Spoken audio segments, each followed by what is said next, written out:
J'ai lancé la marque il y a super longtemps, ça a jamais décollé, tu vois. T'as des mecs qui sont devenus millionnaires pendant ce temps-là, tu vois. On a fait du chemin, on a fait des trucs. Vas-y, je suis à des années-lumière en dessous certains, tu vois. Donc là, je pourrais me dire, c'est pas pour moi, tu vois. Il y a quelques mois, je m'étais dit, si en 2023, je fais pas un mois à tant de chiffres, Je vais pas dire les chiffres. qui étaient de ça sert à rien, ça prend pas. Ok. Bon, on a fait donc ça c'est cool et j'ai quand même continué. Il y a des IA en plus là-dessus, ouais, Il y a des craquer IA Premiere Pro, voilà, tout le monde le sait. Il y a des IA dessus que tu peux faire. Ah oui, Switch. tu peux mettre un truc, il te fait ton découpage. Hein. Non. Bah si, il te le fait en 2 Il minutes. switch les plans. Ouais. Putain. Ah oui, Sur CapCut, il y a ou pas ouais, je pense. Faut que je regarde ça. CapCut. Après, j'ai pas de caméra, mais. Ouais, je voyais Bazinga, lui, il avait mis ça, Ah. et puis son podcast, il le coupait Le en truc qui met en 5 story minutes. là, qui Tac, charge tac, là. tac, tac, tac. C'est ça qui. Ça découpe en fait. Et ça fait des petits cuts. Ça, en gros, t'as tes 2 ou 3 trames. Ouais. Ça dépend combien de trucs tu filmes. Ouais. Et ça te cut les trucs. Si vous parlez en même temps, il va mettre le truc qui filme les deux en même temps. Ouais. Après, il faut avoir les micros qui soient connectés. Ouais, les micros, selon chaque caméra, et ça l'active. Bah, je sais pas comment ça fonctionne. Je sais pas comment. Je pense que c'est un truc comme ça. Mec, j'ai vu, tu mets pas de short sur YouTube. Si? Ah ouais? Ah, sur YouTube? Non, ouais, YouTube. non, putain, c'est vrai qu'il faut qu'on. Mais, mec, c'est Tiens, note ça là dans la Vraiment, création de contenu. Il faut qu'il note parce que c'est game changer. Mais genre vraiment. Bah, j'en ai fait, ça faisait des vues, ça rapporte rien. Pour moi, c'est Mec, si t'as. bullshit. Non, je te jure, non. Ah ouais? Parce que moi, tu fais une vidéo, tu découpes un truc de ta vidéo, tu vois, intéressant. En plus, on le fait sur. Si ça fait, je sais pas, 3000 vues sur le short, Ouais. t'as une option sur YouTube, c'est genre relayer à la vidéo, à quelle vidéo, tu mets ta vidéo. Et mec, t'as des vues directes. Genre, t'as 10% des vues du short direct. Vas-y, on va faire ça. Genre, j'ai vu ça, je me suis dit, ah ouais, putain, il peut optimiser de ouf. Bah ouais, je sais. Mais déjà, on optimise mieux avec nos miniatures maintenant. Parce qu'avant, on avait des miniatures éclatées. Moi, je mettais juste interview, machin, je mettais une photo du mec et. Ça me choquait pas. Ouais, mais du coup, ça faisait moins de vues. Maintenant, on met des titres, des trucs. Ah oui, maintenant, des t'as petits plus sur le titres de- piqué, tu vois. Par exemple, le dernier podcast que j'ai fait avec Axel, j'ai mis force supérieure à agilité. C'est Ah un ouais, truc qui est ouais. dans notre. T'as envie de savoir sport et après. que- au final, ouais, t'écoutes. voilà. Ouais, genre. Moi, c'est bien lancé. Ah ouais, Ouais, c'est bon. mais ça enregistre là? Ouais, ouais. Là, si tu veux, tu peux le mettre dans ta poche. Ok, ouais. Parce que je l'ai mis là. Mais...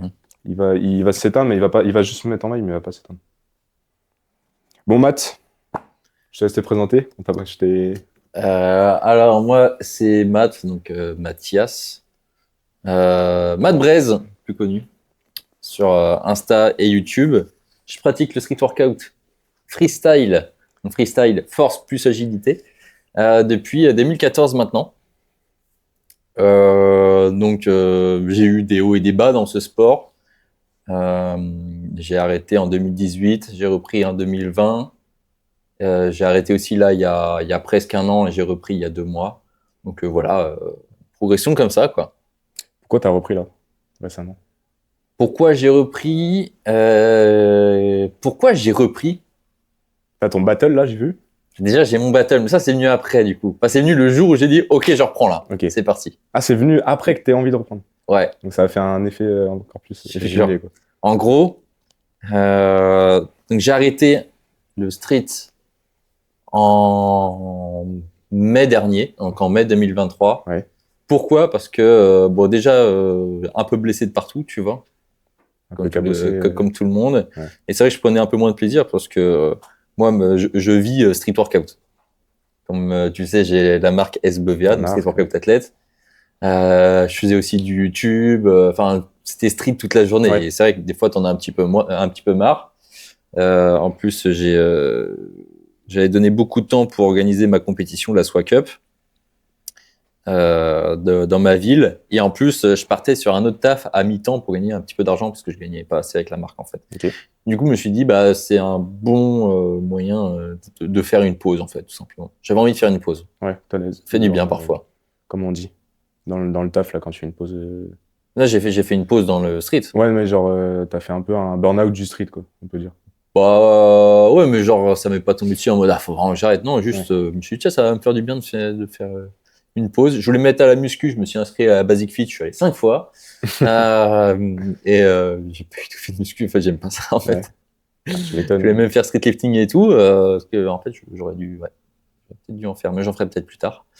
Et j'ai décidé de reprendre cet été, au mois de juillet-août, en arrivant sur Rennes, là, parce J'habite sur Rennes depuis juillet. Et en fait, je disais que je reprenais, mais j'arrivais pas forcément à trop reprendre. Et du coup, j'ai repris en novembre, du coup avec Nolan qui est là-bas. Parce que du coup, on était deux. Je me suis dit, j'ai besoin de quelqu'un pour me motiver, donc on va s'entraîner tous les deux. Ouais. Au début, je voulais faire genre un mois de 7 reps en mode reprise à fond, traction, Un peu de biceps, renfort muscle en up et plus, tout. Voilà. Et finalement, non, on a fait 2 trainings et j'ai recommencé les planches et les front levers direct. Ce qui m'a motivé surtout, c'est lors d'un événement qui s'est déroulé en Suède, Ouais. début décembre, donc 1er et 2 décembre, à Stockholm, donc le Beast of the Bars, pour les gens qui connaissent. C'est un gros battle freestyle et j'accompagnais des athlètes sponsorisés par SWA. Et c'est là où je me suis dit, ok, j'ai trop envie de reprendre. Et on s'est fait un training dans le Airbnb, mais vraiment avec des pointures du street, tu vois. Genre Adrien, Yvan et Ismail Moreau. Et c'est là je me suis dit, putain, je suis nul. Je faisais 3 secondes de straddle. Ok, t'as eu le... Et je crois le lendemain, on mange au resto avec tout le monde, les Français, les Belges. Et là, du coup, j'étais avec mon pote Renaud. Ouais. Je lui dis, écoute, je veux bien reprendre, mais j'ai besoin d'un objectif. Ok. Viens, on se fera en battle. Et on était en train de manger un gros burger avec un steak de cerf à l'intérieur, parce que là-bas, il bouge. Il me fait, vas-y, je suis chaud. Et du coup, c'est parti comme ça. Tu vois. Et donc, vous avez, du coup, fait ça m'a une- trop vous motivé. avez mis une date et tout, et en mode... On s'est mis une date. Ouais. Et puis c'est parti, quoi. Ouais, Bah, bon. du coup, là, j'ai un vrai objectif. Ok. Voilà. C'est ça qui C'est de il le fallait tordre un en truc deux. qui drive un objectif. Ouais, qui ouais, drive. ouais. Puis le fait qu'on s'entraîne à deux maintenant, bah, pas à chaque fois. Parce que des fois, j'aime bien m'entraîner tout seul aussi, mais c'est bien de s'entraîner à plusieurs. Donc maintenant, je sais que un jour sur deux, à 11h du match, je m'entraîne, tu vois. C'est ici, là, tout le temps. C'est ici ou... Ouais, c'est ici. Ok. Ouais. Et là, pendant cette pause, tu faisais plus du tout d'entraînement? J'ai pas fait de sport pendant 9 mois, mec. Ah ouais, Ouais. plus rien. Du coup, j'ai perdu du poids, parce que déjà, je suis pas un énorme mangeur. Ouais.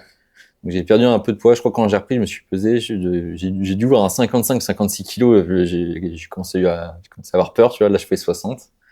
Ouais, mais j'avais fondu. Hein. Vraiment, c'est énorme, parce que t'as des mecs qui, c'est l'inverse, tu vois. Normalement, tu prends du poids. Bah ouais, mais moi, non. Vu que tu mangeais pas, au final, Ouais, c'est t'as ça. moins faim, en fait, quand tu fais plus de sport. Moi, déjà, Donc, je suis pas quelqu'un qui a trop faim. Ouais. Et j'ai une bonne hygiène de... Enfin, je mange bien, tu vois. Ouais. Je toujours bien manger. Du coup, voilà, j'ai pas pris de poids, j'ai juste fondu. Et en fait, moi, j'étais occupé par autre chose, tu vois. J'étais trop occupé par autre chose. Ouais, Donc, la marque, avec les projets. tous les projets à côté, qui fait que en fait, en vrai, le street workout ne m'a pas manqué, si tu veux, parce qu'en fait, je vivais dedans. Ouais. Et quand j'allais en événement avec mes athlètes, que ce soit Beast of the Bar, la Squab, donc là on parle de gros championnats internationaux, quand ils montent sur scène, qu'ils font des figures, j'ai l'impression d'y être. Donc, si tu veux, vis le truc aussi en même je temps. vis à travers eux, tu vois. Ok. Genre maintenant, quand je fais de l'agilité, j'ai l'impression de faire ça comme Adrien, en fait. Enfin bref, genre vraiment, je vis le street à travers eux, tu vois, quand ils sont sur scène. Du coup, ça m'a pas manqué. Est-ce que le sport te manquait? Faire du sport?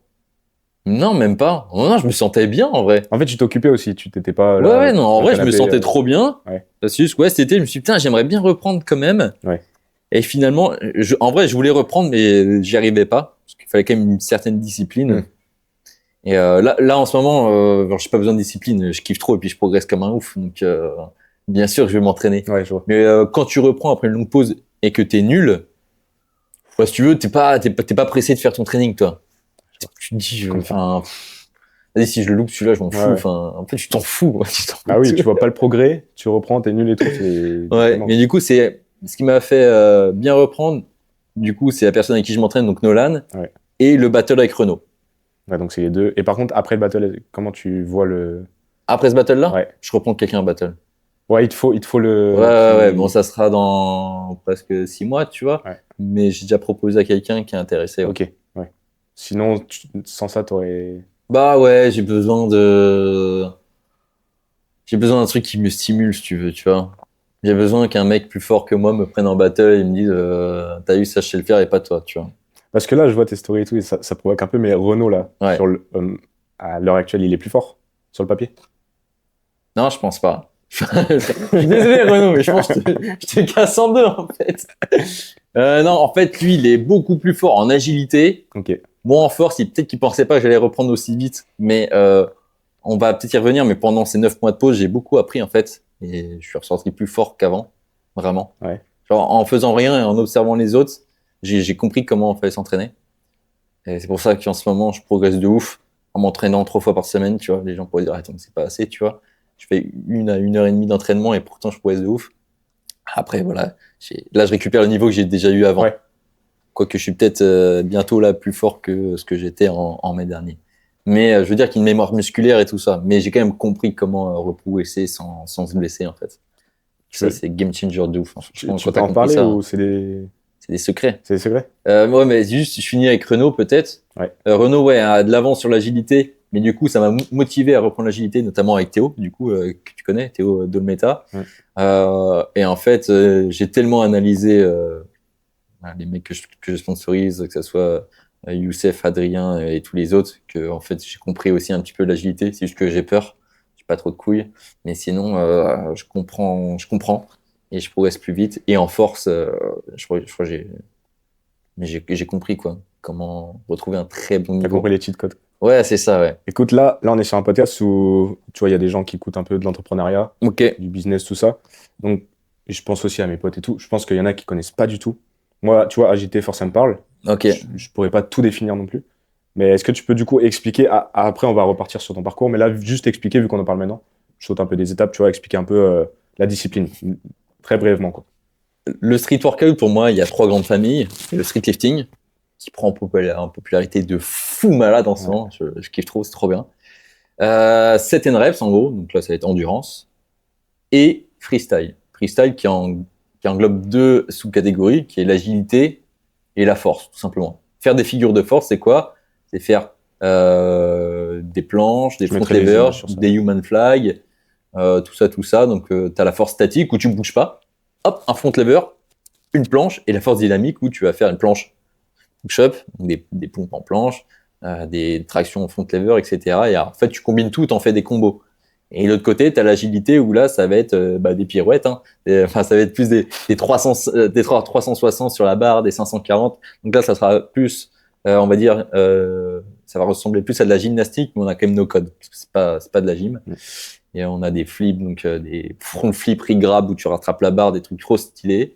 Et quand tu combines les deux, bah, ça crée le freestyle et ça crée du spectacle. Et c'est ça que je pratique. C'est juste ouf.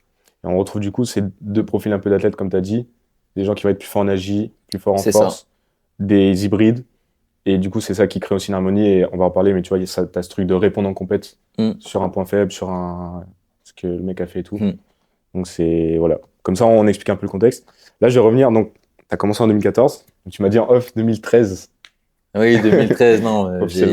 Mon frère m'a fait découvrir. Regarde, c'est off, mais ils sont allumés. Ok, ils sont allumés. C'est juste qu'ils se me réveillent. Ouais, ils se mettent. Ok, ça marche. On parlait du micro. Ouais, non, mon frère a commencé, je crois, en 2011. Ouais.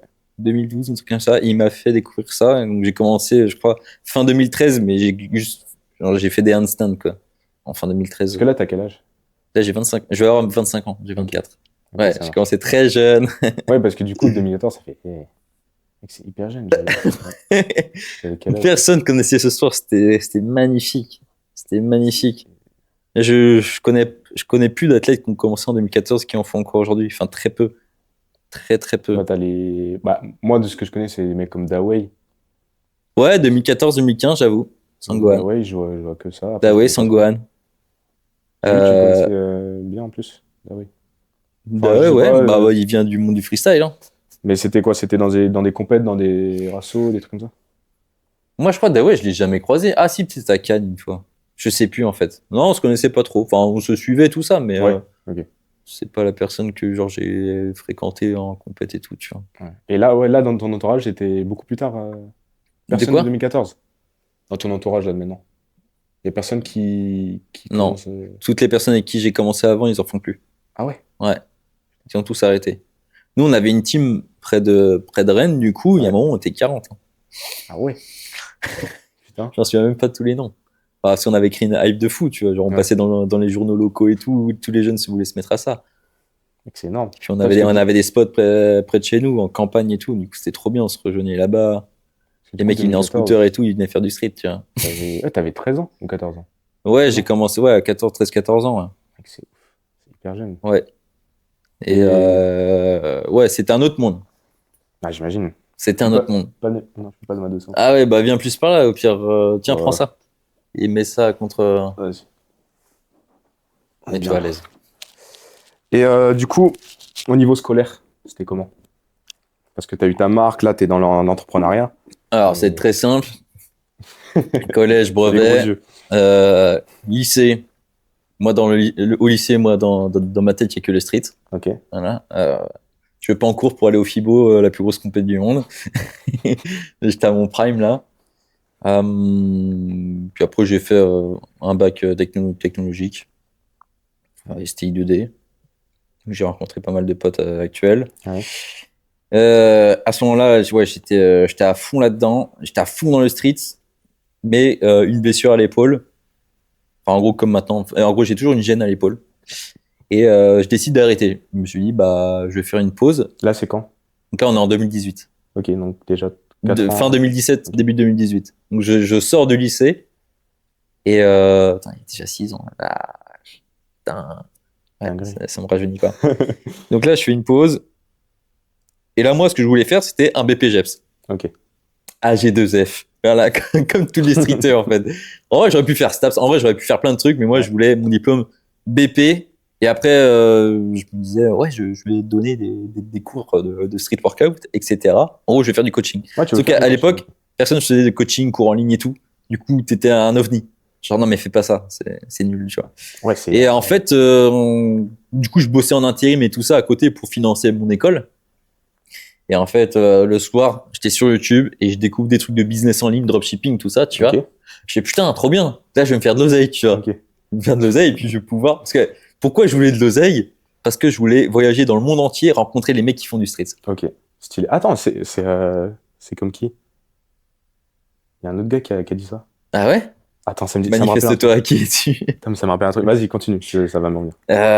Et c'est ce que j'ai fait. Genre, la première paye que j'ai eue de ma vie à l'usine, genre, j'ai payé un billet d'avion pour Madrid. Ouais.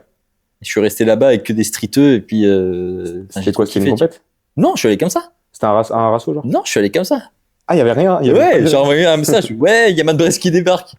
Ok, on va essayer de trouver quelqu'un pour t'héberger. Je dormais chez des mecs, je connaissais même pas.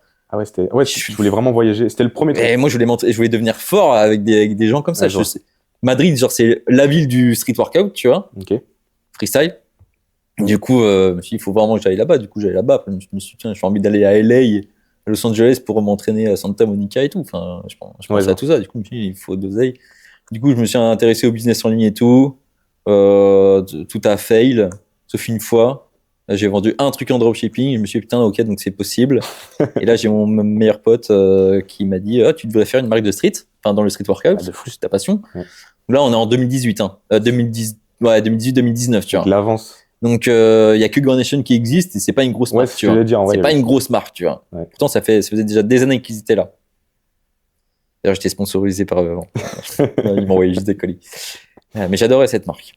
Non, elle est bien. Non, maintenant, j'aime plus. Non, non, j'adore. Il y a une part de vérité là-bas. Non, c'est juste, c'est mes concurrents. Je dis ça parce qu'en gros, je m'inspire énormément d'eux parce qu'ils ont montré que c'était possible. Qu'est-ce que je disais Ouais, du coup, il m'a dit, fais une marque dans le street workout. J'ai dit, mais non, c'est ça, il n'y a pas de marché. Il m'a dit, au pire, renseigne-toi un petit peu quand même. Et c'est là où je me suis dit, ok, ça marche. Je regarde un petit peu les stats sur YouTube, sur Insta et tout. Et c'est vrai qu'il y a des rig flags qui commencent à sortir, des trucs comme ça. Et je vois des trucs en mode tuto front lever 200 000 vues. Et là, je pète un câble. Ah putain, en fait, ça intéresse vraiment des gens. Elio aussi. Il y avait Elio, il commençait à avoir d'autres mecs, même aux États-Unis et tout. Je me suis dit, putain, en fait, dans l'avenir, ça peut péter. Ça peut péter. Du coup, je me suis lancé là-dedans. Mon pote, du coup, il m'a fait un logo. Celui actuel. Voilà, celui-là.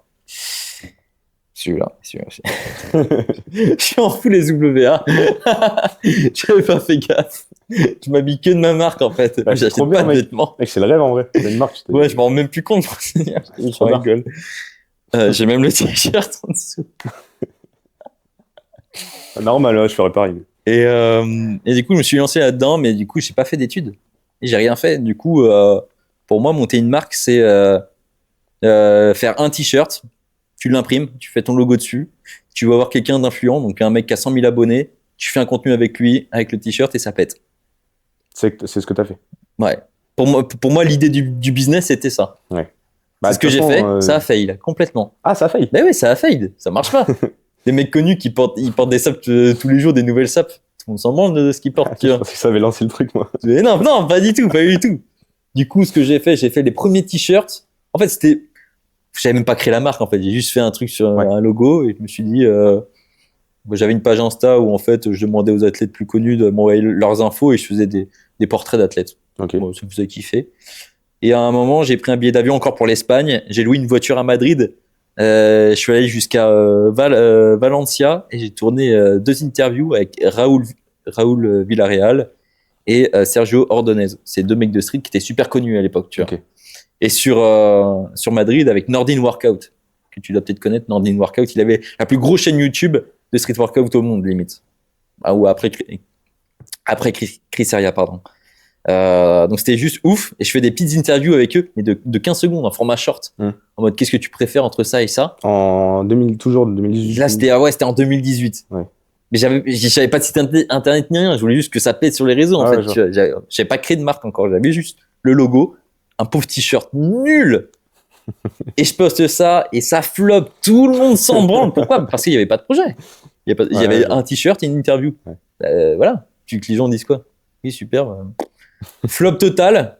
Après, je me suis dit, tiens, je vais carrément sponsoriser Sangwan pour la Coupe du Monde de Street Workout en Égypte, décembre 2018. J'arrivais avec plein de débardeurs et t-shirts Street Workout athlètes et je vais les donner aux athlètes. Ouais. Du coup, je lui paye son billet d'avion, on va là-bas, on reste quelques jours là-bas, on fait le truc. Ça me coûte genre super cher. En gros, toutes mes économies que j'avais passées à l'usine, parce que je bossais à l'usine en même temps. Okay. On fait ça. En mode ça va péter et tout le monde s'en branle aussi. Bah oui, parce qu'en fait il y avait pas de projet, il y avait rien en fait. Non, ça va tenir. Okay. Ça va tenir, t'inquiète. Du coup en fait je savais pas faire, je faisais n'importe quoi. Tu testais des trucs. Après c'est ça, oui, je testais des trucs. Et du coup c'est vraiment en 2019 où j'ai vraiment créé officiellement la marque. Ouais. Où là j'ai vraiment créé des pièces dans une usine en Chine qui ont bien répondu à mes besoins, etc. Et c'est sorti en août 2019. Et là j'étais présent à la première compétition à laquelle j'ai assisté à Morlaix, organisé par Gravity. Et du coup, c'est là où je suis arrivé avec un carton. J'ai fait des lots pour les podiums et c'est là où j'ai fait mes premières ventes. Ok, donc là, c'est ça qui a lancé le truc. C'est ça le début en fait. Les lots en physique. Voilà, me montrer sur place. Et parce que moi, je voulais devenir une marque internationale dès le début. Okay. Moi, je vais voir des mecs, ça va péter. S'il n'y a pas de projet, s'il n'y a pas d'histoire, ça va. Du coup, j'ai recommencé localement. Et c'est comme ça que maintenant, WA, les gens connaissent un peu plus en France. Ouais. Mais c'est vrai que ça prend quand même de l'ampleur là. Ben, là, maintenant, tu fais les choses bien avec l'expérience et tout. Ouais, maintenant, on se trompe toujours, mais on comprend mieux. Et maintenant, on a une histoire. On a une vraie histoire avec SWA maintenant. Parce que ça fait des années. Et une marque, en vrai, quand tu veux une histoire forte, ça prend quelques années. Tu vis des trucs avec les athlètes, tu fais des trucs, tu te trompes et tout. Et après, tu as un truc de plus solide. Ouais, c'est sûr. Voilà. Ça pouvait pas péter comme ça. Et, tout le monde va acheter.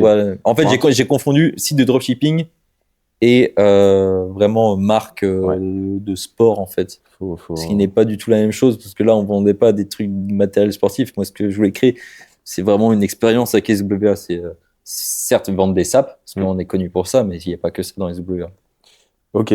On a un peu. Je vais trop. Non, mais t'inquiète. Moi, c'est super. Franchement, c'est parfait. Je reviens juste un peu en arrière. Les études. J'ai pas fait études du coup. Bah, études. Tu sais, je suis allé à la fac pendant 1 mois après, en 2020. Et après, t'as arrêté. Ouais. Ok. Ça t'a pas trop. Ça m'a pas plu. Non, c'était.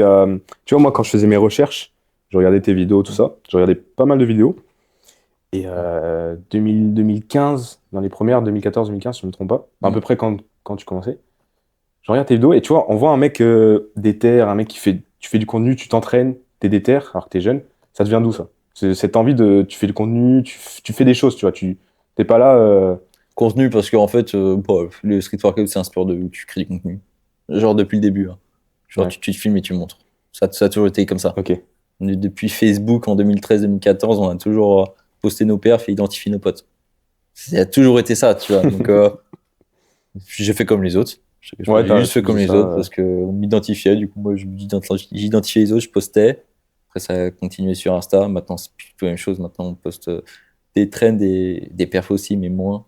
Avant, on mettait 3 minutes de vidéo avec nos perfs. On identifiait 20 mecs.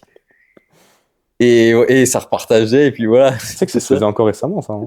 Ok. Moi, je pense à des gens, il y a un an, ils mettaient une perf, ils identifiaient tous leurs potes. Ouais. Ok. Mais maintenant, je recommence à faire ça.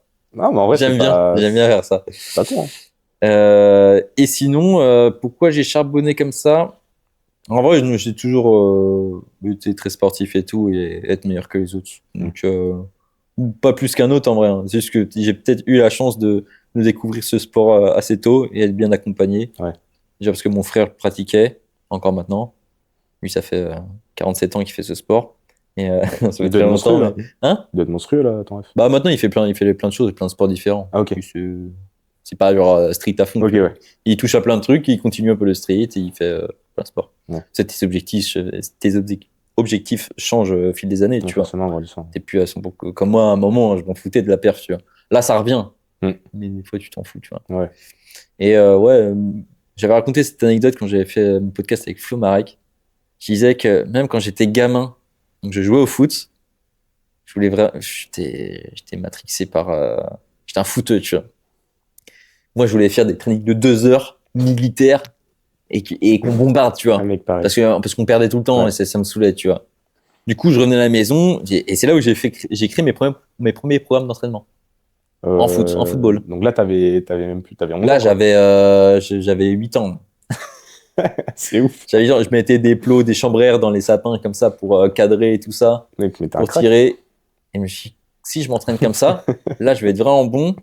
Et après, j'irai au recrutement au Stade Rennais et puis j'aurai une carrière. Ouais. Sauf que je m'entraînais dans un petit patelin de 2000 habitants et puis j'étais un petit timide. Jamais je serais allé dans un club plus haut. Alors que j'aurais été moins timide, je pense, je serais allé dans un club plus haut et peut-être que je serais allé un peu plus loin. C'est ta timidité qui te bloquait vraiment? Ouais, moi, petit, j'étais. Ah ouais? T'es ouf. Mais en fait, j'ai découvert la gymnastique parce que ma sœur pratiquait la gymnastique. Okay. Je fais, c'est un truc de ouf. Ouais. Et j'ai progressé assez vite, genre de faire des flips, des saltos et tout.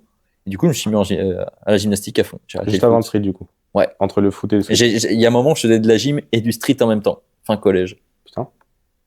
Et là, j'arrivais. Tu devais être balèze au collège. Enfin, tu devais être un peu sculpté au collège, non? Ouais, bah j'ai toujours été sculpté. Parce que mec. Même au primaire, je te jure, j'étais déjà stock. C'est horrible ce que je dis pour les gens qui sont en galère. Bah, faut donc, ouais, et j'arrivais à la gym où j'arrivais à faire des back levers sur anneau. Les gens me regardaient en mode what the fuck. Normal. Mais après, ça m'a saoulé la gym. Et qu'est-ce que je voulais dire? Donc, du coup, c'est ton ref qui t'a mis au street? Ouais. C'est lui qui m'a envoyé une vidéo de full planche un jour. Et tu t'es dit, oh, je vais faire ça. C'était dinguerie, le mec il volait. Il faisait une full planche, il volait le mec. Full planche Là, c'est une dinguerie, full planche à cette époque-là. Bah, en gros, t'écris full planche sur YouTube. Ouais.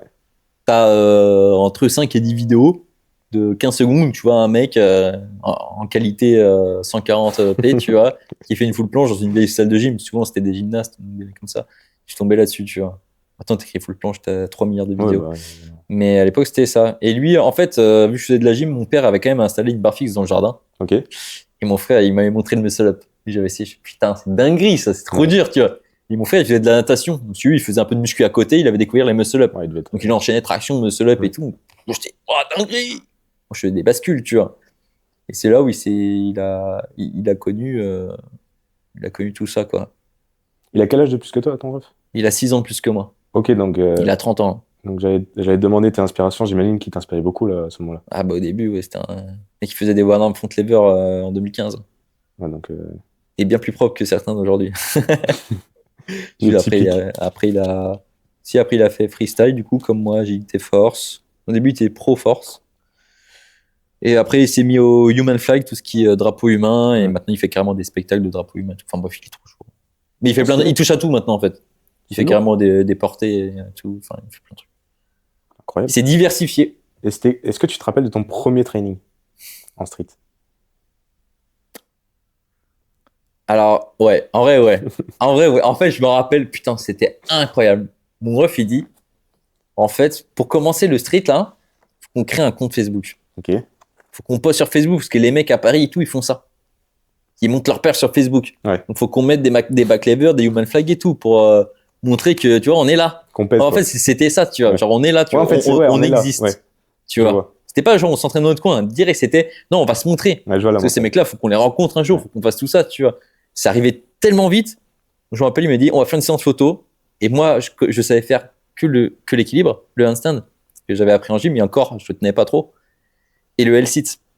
Et on avait fait des photos, je me rappelle, sur des pierres à côté de chez moi, je sais pas quoi, je faisais des L6 et des handstands. Et il commençait à faire des drapeaux. Et en gros, ça a été un peu le premier training et en même temps shooting photo, tu vois. Ouais. Et après, je sais plus, on devait s'entraîner dans la salle de gym à laquelle j'avais encore accès le dimanche matin. Et puis, on allait au spot à côté où au début, bah, j'apprenais le. Putain, j'ai encore des vidéos dans le PC chez ma mère, mais il s'allume plus celui-là. Mais je l'ai gardé le PC. J'ai encore la tour, faudrait que je la rallume. Où je commence à faire des front levers nuls. Banal, Des genre. petits back levers, ouais, tout était nul. Des trucs, des muscle-up un bras après Ah, ça l'autre. doit être beau à voir ça. Mais... Donc, il y a presque 10 ans. Bah, il y a 10 ans. Mais si vous allez sur Facebook et vous notez mon équipe de l'époque, Braze Eaters, et vous tombez sur des vieilles vidéos où j'ai 15 ans, je fais les premières straddle planches en calbar dans ma chambre. Je mettrai pour les flemmards qui vont pas aller. Ouais, faut chercher, hein. Faut trouver. Hein. J'irai mettre. Faut trouver. Je vais faire un petit montage. Et bon, du coup, on revient un peu aux compétitions, etc. Mm-hmm. Comment ça se passe? Parce que, donc, comme je disais tout à l'heure, j'ai vu que fallait. En fait, t'as des petits. Je sais pas comment appeler ça. T'as des petites particularités dans les compétitions, tu vois. C'est pas juste t'arrives, tu fais ton battle. Il y a des trucs genre faut répondre aux mecs, toi tu t'expliquais dans une vidéo, genre tu t'essaies de répondre un peu. Ouais, ça on le voit plus. Hein. Il y a plus ça? Ça se passe comment les compétitions? Avant, genre en 2014, 2015, 2016, 2017, après ça s'est perdu, je pense. Un battle, c'était comme un break, limite. Les gens, ton adversaire performe quelque chose, et toi, tu essaies de faire la même chose en mieux, un peu. Ouais. Maintenant, les mecs, ils arrivent en battle, ils ont déjà leur combo, ils savent déjà ce qu'ils vont faire. Il n'y a pas besoin de, tu vois. Il y a moins de stratégie, du coup? Bah, elle est complètement différente. Avant, l'adversaire te montre un truc, hop, tu fais autre chose. Bon, maintenant, tu t'adaptes toujours à ton adversaire, mais tu vas pas essayer de faire mieux que lui. Juste, tu vas pas essayer de le tester sur un truc où tu sais qu'il va être meilleur. Enfin, en fait, c'est différent. On n'aborde pas les choses de la même manière. Mais vraiment, dans la plupart des cas, les mecs ont déjà leur round en tête. Ils savent que pendant 45 secondes ou une minute, ils vont faire ça et ils le font. Ok. Et comment t'abordes une compétition? Par exemple, là, t'es avec ton battle avec Renaud, là. Renaud. Comment tu... battle avec Renaud. Ouais, après, tu sais qu'il est meilleur en agi. Comment tu l'abordes la compète? Bah, j'ai vu ses vidéos. Je sais qu'il a des moves que j'ai pas et plus d'endurance. Et du coup, en sachant ça, tu t'entraînes sur ce qu'il a pas? Enfin, sur ce que t'as pas? En gros, lui, spécialisé dans l'agilité, moi, la force. Ouais. De toute façon, c'est ce que je préfère. Tu renforces ta force, du coup? Ouais. Ah ouais. Du coup, bah là, vu que c'est dans 2 semaines déjà, je m'entraîne plus en 1 semaine et demie. Ouais. Là, je m'entraîne plus en combo et tout. En combo, en gros, tu fais des enchaînements de figures de force, statiques, dynamiques, avec des transitions, tout ça. Donc en planche et en front lever. Et tu essayes d'en faire plusieurs pour créer des combos de 20, 30 secondes, voire plus. Parce que je sais qu'il a pas ça. Okay. Je sais que lui, il a des figures en force, mais il a pas forcément de combo. Je me dis, il faut vraiment que je mette tout là-dedans pour que ça aille carrément au-dessus son agilité, son niveau en agilité. Après, j'ai quand même un petit peu d'agi. Donc, c'est-à-dire que, en vrai, imaginons, on part sur un barème de 10 points. Si lui, il a 10, je pourrais peut-être avoir 6-7 en agi quand même, si je me démerde pas mal, tu vois. Par contre, en force, en force, j'ai 10 et il a 2. Je suis trop bâtard. Désolé, Renaud, mais... si on part sur ce point-là...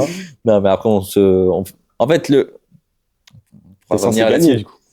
Oui, je suis censé gagner. Mais comme mon dernier battle il y a 1 an avec Billy, donc Mando sur Insta, j'étais sûr de gagner, j'ai perdu. Bon, voilà, c'est comme ça, tu vois. C'est le même contexte. Meilleur en agi. Ouais, non, il était plus complet. Moi, j'étais complet aussi. Mais bon, je lui rentre dedans parce que c'est qu'il fait un peu de trash talk bienveillant. En fait, ça peut jouer mentalement. Hein. Le trash talk comme ça peut... Ouais, ça met une certaine pression quand même. Mais je trouve que c'est ce qui manque dans le street. En fait, le street workout, c'est super comme sport, mais ça manque de spectacle. Et on a quand même un sport de spectacle parce qu'on a un sport de battle, tu vois. Je parle vraiment du freestyle. Hein. Ouais. En lifting et set and rest, c'est différent. Tu fais ta perf et l'autre, il enchaîne. Nous, on est dans un système de battle où... Bah, c'est avec vous. En vrai, c'est du combat. Putain, c'est de la boxe, tu vois. C'est du MMA. Et moi, je suis trop admiratif des ligues de combat, genre UFC et tout, parce que, putain, c'est juste un spectacle, en fait. Ouais. C'est juste un spectacle. Et nous, il nous manque trop de ça. Je trouve qu'il nous manque trop de trash talk et tout. Pas forcément qu'on se rentre dedans avec les mecs, mais ça peut être bienveillant aussi. Tu vois. Du coup, moi, j'essaie de montrer un peu cet exemple-là. Vas-y, je prends un gars en battle, tu vois, on met une affiche, genre où je mets des flammes. C'est moi qui a fait l'affiche. J'ai mis des flammes et tout. C'est trop drôle. Tu t'inspires un peu de ce qui se passe en boxe et tout ça. Quoi. Et de ouf. T'aimerais bien qu'il se passe un peu la même chose dans les compètes, dans les... Bah ouais, mais après, personne crée ça. Du coup, c'est pour ça que je crée ma compète. Est-ce qu'il y a dans les compétitions, les grandes compétitions, il y a des lives? Ouais. Ouais, ce serait pas mal de faire un truc. Parce que c'est vrai que là, c'est vraiment du battle, tu vois. Dans le set, il y a aussi du battle. Ouais, j'en ai assisté, j'ai déjà assisté à ça. C'est impressionnant. Ouais, c'est une dinguerie.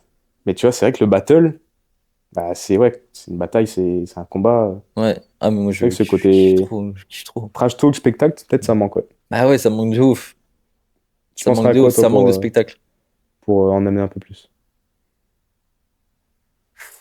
En vrai, après, j'ai trop été matrixé par l'histoire de Cédric Doumbé et tout ça en MMA. Il fait du trash talk, mais en fait, c'est juste un gros marketing. Ouais. Et au final, de ça, lui, il reste bienveillant. Après, la communauté dit attends, c'est des ouf. Ils prennent tout au mot, tu vois. Mais tu sais que ça a grave joué sur Zebo, celui qu'il a mis KO en 10 secondes. Ok. J'ai écouté un podcast et ça a grave joué. Ok. Même si il savait que c'était marketing, tout ça, mais que ça joue de fou. T'arrives dans le ring. Il y a tout le monde qui crie Zebo, t'es mort, machin. Ouais. Mais que Jordan, tu peux pas, même si Jordan, ouais. Même si tu t'en fous, tu peux pas être indifférent. C'est impossible. Ouais. Donc là, je pense que Renaud, ça. Ouais, mais moi aussi, tu vois, j'ai entendu dire, moi, je suis allé assez à l'aise en compète. Là, quand on va être là-bas, parce qu'en plus, je me déplace chez lui en Belgique pour le battle, tu vois. Quand je vais être là-bas, il va falloir performer. Je te cache pas que je vais avoir un peu peur parce que j'ai ouvert ma gueule. Il y a quand même pas mal de gens qui suivent tout ça, je te cache pas. On dirait pas comme ça. Si moi je vois un peu le truc, c'est que on dirait pas, mais en fait, quand on a mis la publi en collaboration sur Insta, on a fait genre 300 likes. Ouais. Là, les commentaires, ça met une certaine pression. Même si c'est pour le fun. Ouais. En fait, tu dis, pour ça, j'essaie de pas trop montrer mon vrai level sur Insta en ce moment parce que je me dis, si vraiment je suis nul là-bas. En fait, j'ai pas envie de décevoir les gens, c'est juste ça. Moi, je m'en fous, tu vois, je fais ça pour rigoler. Il y en a, ils prennent trop ça à cœur en mode putain, Matt contre nous. Les gars, on s'en branle, on est juste deux potes.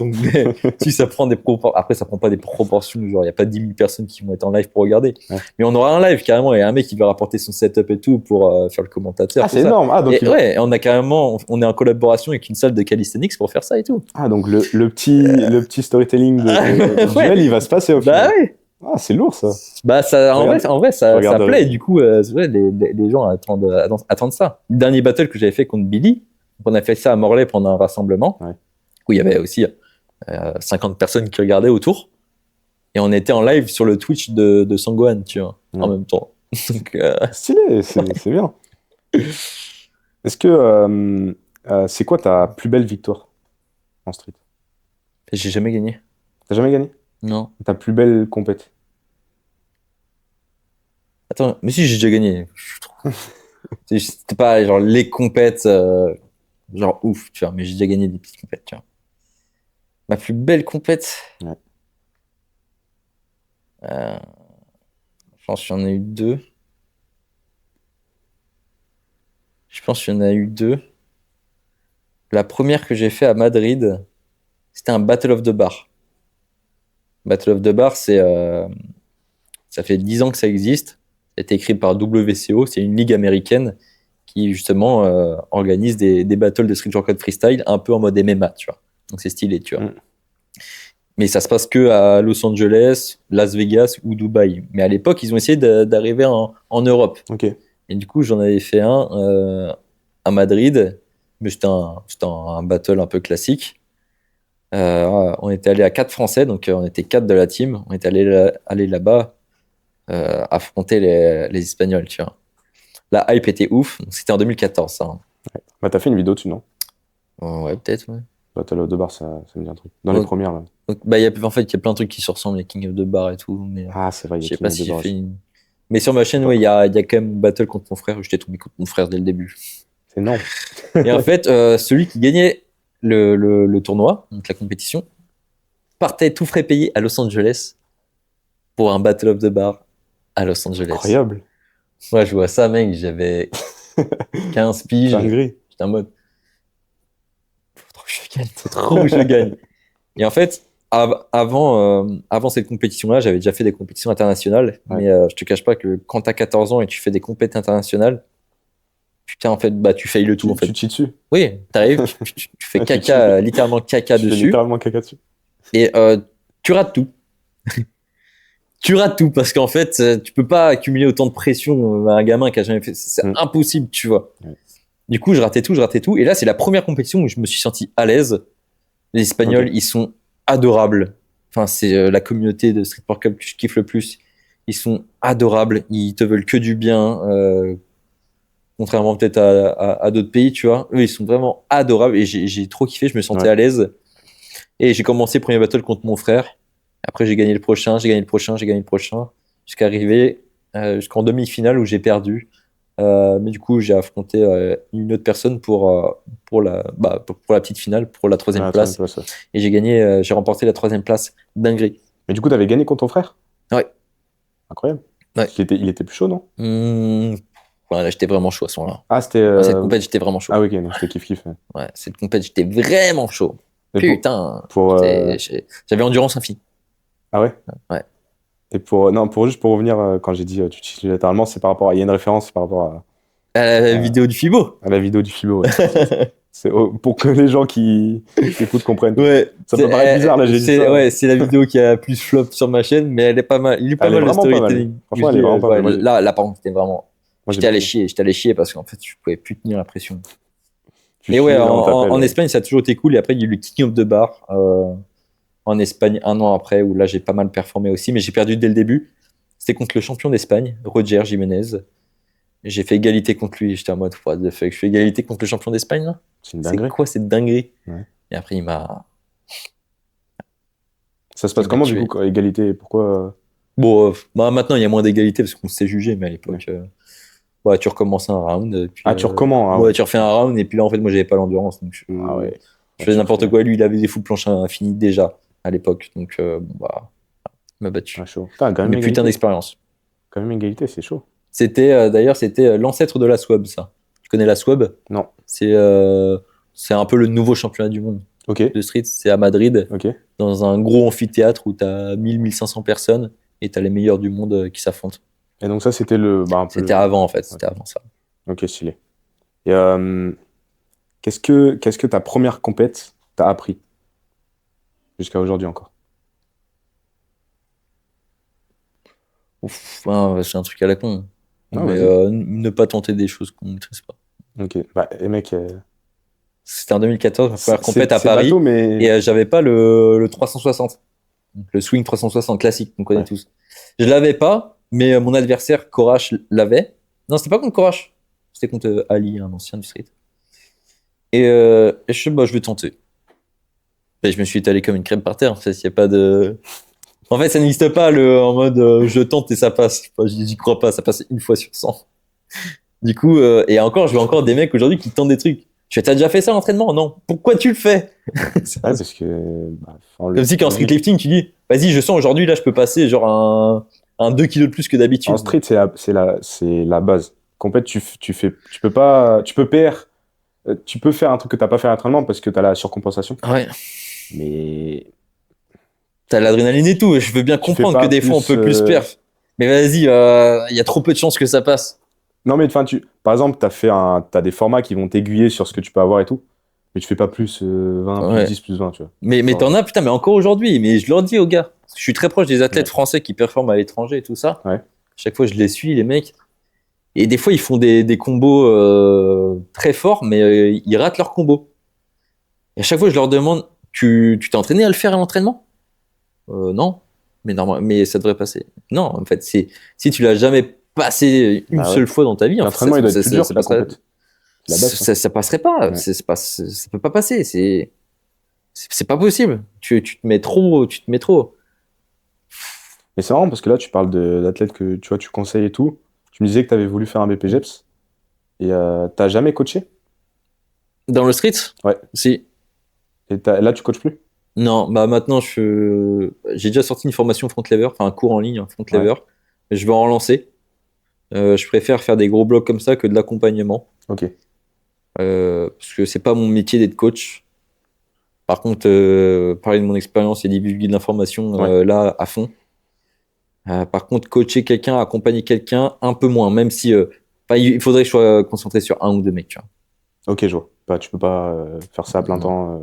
Genre, ouais, non, coaching, j'ai déjà fait, hein, j'ai fait avec des groupes, j'ai fait de tout âge, mais c'est pas ce que j'aime faire.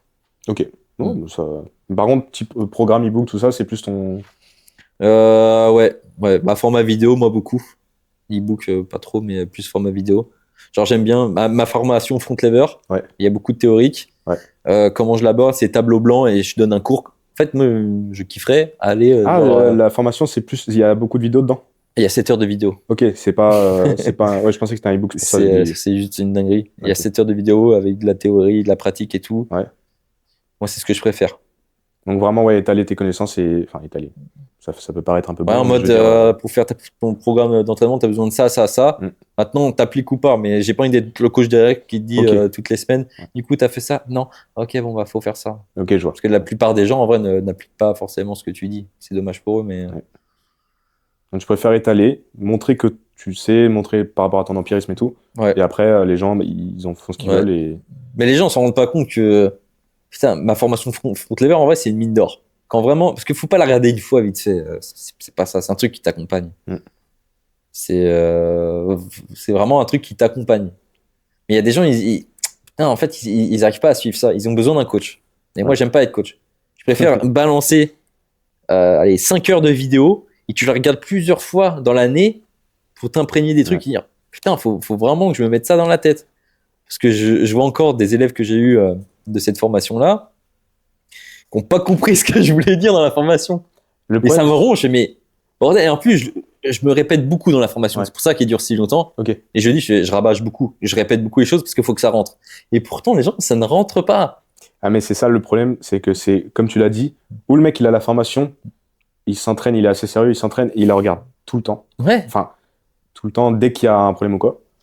Ou il la regarde une fois, mais ça va pas marcher. Et c'est pour ça que les coachs sont utiles, c'est parce que le coach, il te permet de... Ce que tu vas, toi, dire dans la formation, si le mec, il applique pas, hop, on régule. On régule dans les intentions, on régule dans les méthodes et tout, les exos, des situations d'aménagement, tout ça. Et en fait, c'est ça où tu la regardes plusieurs fois, mais l'entre-deux, il n'existe pas. Ça marchera pas. Donc, mais j'ai des clients que j'espère l'ont regardé plusieurs fois. Enfin, je pense qu'ils l'ont regardé plusieurs fois, qui ont débloqué des fronts monstrueux. Par contre, oui, si tu l'utilises bien, une formation ou une autre ou quoi, tu vois, si tu l'utilises bien, c'est des millions. Mais là, ça leur a débloqué des trucs. Hein. Et, ça fait 1 an que je l'ai sorti, je reçois des vidéos de front, ils sont monstrueux les front levers. Ils me disent, c'est bon, tu prends un bon front, je peux passer au pull-up. Je fais, mais mec, t'as 10 secondes mieux que moi, vas-y, bombarde, tu vois. Ouais, je vois. Ouais, donc c'est quand même kiffant de... Mais moi, si tu veux, c'est pas mon métier d'être coach. Ouais. Je l'ai fait. Bon, sinon, j'ai été coach en électrostimulation, mais rien à voir avec le street. Mais là, c'était différent. Mais sinon, être coach, accompagner et tout, je pourrais le faire, mais pour 1 ou 2 personnes. Mais bon, je pourrais pas. Enfin, en gros, je vais facturer ça assez, plus élevé que des coachings classiques qu'on peut voir, parce que j'aurais que 1 ou 2 personnes. Ouais, vraiment, par contre, que là, je vais suivre vraiment, et pas genre suivre un peu. Parce que c'est en gros, moi, j'arrive pas à avoir 5-10 élèves et les suivre sur des tableaux. Enfin, j'arrive pas à faire ça. Il y en a qui le font mieux que moi, et je veux conseiller d'aller voir les mecs qui font du coaching. Ils s'en sortent très bien. Moi, j'ai du mal avec ça. Mais je pense moi, je m'y connais pas en street workout. Tu vois. Enfin, quand je dis m'y connais pas, c'est dans le coaching. Mais je pense que c'est très différent. vois, dans le street lifting, tu peux largement avoir, je te dis n'importe quoi, 20 clients et être à fond sur les 20. Ok. Parce Ouais, que mais vous, c'est différent. Parce la que... vidéo, Ouais, je veux dire un truc, franchement, les c'est mecs qui différent. font du street lifting, ils vont me détester. Mais bon, en vrai, déjà, street lifting, c'est un peu comme du SBD, si tu veux. Enfin, c'est un peu comme la force athlétique. Ouais. C'est un peu comme la muscu. Ce que je veux dire, c'est que c'est mesurable de fou. Ah oui, bah oui, clairement. Tu sais, C'est plus en gros, quantifiable. tu peux estimer une progression. Ouais. Nous, il y a trop de facteurs qui rentrent en jeu. C'est-à-dire que nous, pour avoir une full planche, c'est pas du poids qu'on rajoute sur notre ceinture, c'est on déplie de plus en plus notre corps. Et tout ça, faut avoir la bonne technique. C'est un merdier. Ouais, non, c'est un clairement. merdier. Et en Ça, je fait, te dis, c'est pas pareil. trop dur de programmer. Même si moi, j'essaie dans ma formation d'expliquer au max et d'estimer. On peut estimer une progression, mais c'est jamais le cas. Et tu te bases sur une durée limite, sur une telle forme. Mais il faut voir aussi si la forme elle est bien, parce que si elle est pas bien, bah, t'enlèves un peu. C'est ça. Et ça correspond à peu près à la forme d'après en bien. Enfin, en fait, faire du coaching en street workout freestyle, et surtout en statique, parce qu'en agilité, ça se fait moins le coaching, mais en force, en figure de force, en vrai, pour moi, c'est 80% technique. Hein. Tu parles que de technique tout le temps. Ouais. Après, en street, pareil. Ok. Ah ouais, franchement, il y a beaucoup. 80, je dirais, ouais. Ouais, franchement, je dirais dans les presque Ok, ça marche. Je pensais pas. Ouais. Si, franchement. Parce que si tu veux l'énergétique, tu vas pas très loin. Genre, un mec qui manque de vitesse, on travaille la vitesse et tout, mais il faut travailler la vitesse avec la bonne technique et tout, tu vois. Donc, on revient tout le temps au même truc, la technique. Ok. Et c'est tout le long. Un athlète expert, il y a tout le temps un point technique. Ok. Donc, ouais. Mais ça se rejoint, je pense, sur ça. Okay. Mais sur le truc de la progression, ouais, je pense que c'est plus compliqué, dans le sens où tu dois quand même être un peu plus à l'affût sur les athlètes. Tu vois, un mec comme, je sais pas si tu vois, Aubin. Ouais. Je sais qu'il a genre 45 athlètes, tu vois. Ah ouais? Ouais. Mais après, il fait que ça. Enfin, quand je dis fait que ça, il travaille beaucoup plus sur ça, tu vois. Il est tout seul sur les... Ouais. Ah ouais? Ouais. Ok. Mais... Il est bien organisé. Ouais, je pense, ouais. Mais il charbonne. Il a un bon tableau Excel. Ouais, mais il charbonne. Hein. Genre je crois 10 heures le dimanche, un truc comme ça. Ok. Attends, il bombarde. Ouais, il charbonne, c'est ouf. C'est cool. Mais ouais, bon, c'est un peu dispatché, mais c'est bien.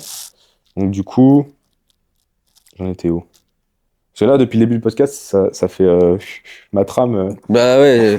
Non, mais c'est moi, je suis comme ça. En fait, quand ça fait ça, c'est que le podcast, il est bon. Ok. Quand on parle et tout, c'est... Le podcast est bon, les gars. Ça développe. Moi, j'aime bien en tout cas. En plus, ça fait longtemps que j'ai pas tourné, donc franchement, je prends plaisir. Tu vois, dans tes vidéos, t'expliques que, même en off, on en parlait, tu vois, que le niveau en street, il a évolué de malade.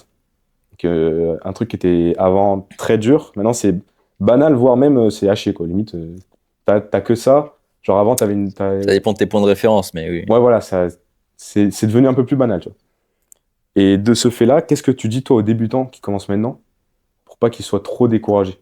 Genre, comment tu parles, comment tu conseilles? Parce que moi, en fait, j'étais au début de ma pratique, j'étais super motivé pour m'entraîner, parce qu'en fait, nos objectifs, c'était le front lever, le back lever, les instant push-up, le human flag, le dragon flag. J'ai dit muscle up, je sais plus, muscle up. Des trucs comme ça. Et on était tellement fiers d'avoir ça. Maintenant, en débutant, il découvre ça, il fait trop bien. Et si vraiment il se compare trop aux autres, il va avoir déjà les full planches push-up et tout, il va être là. Pourtant, c'est déjà très bien. Mais les gars, les mecs qui font des full planches push-up, c'est le top, d'accord? Donc ne vous comparez pas à ces mecs-là. Quand tu commences, je sais pas, n'importe quel sport, tu vas pas dire, vas-y, dans 5 ans, je commence le tennis, dans 5 ans, je suis Nadal. Putain, les gars, en fait, on a des points de référence tellement hauts. On se dit, et puis en fait, on entend aussi le truc qui est bien et aussi qui est pas bien avec les réseaux sociaux, c'est que tu peux suivre un athlète vraiment pro, tu peux suivre ses stories et tout, mais du coup, tu vas écouter ce qu'il dit. Et quand t'as un Onizuka qui fait 25 front lever pull-up et qui dit je suis nul aujourd'hui, toi tu vas dire ok, donc c'est nul. Mais c'est pas nul. Ah non. C'est nul par rapport à ce qu'il fait d'habitude, mais sinon c'est pas nul, les gars. c'est comme si qu'on entendait, je sais pas, des champions de gymnastique. Peut-être que maintenant, ça se fait plus avec les stories et tout. Mais à l'époque, quand je faisais de la gym, nous, nos points de référence, c'était les meilleurs du club ou les meilleurs des compètes qu'on faisait. Donc, tu veux, c'était des niveaux qui étaient quand même assez atteignables et pourtant, ça nous faisait rêver, tu vois. Mais à l'époque, donc là, je te dis, c'était il y a 10-15 ans, quand je faisais de la gymnastique, j'aurais vu la story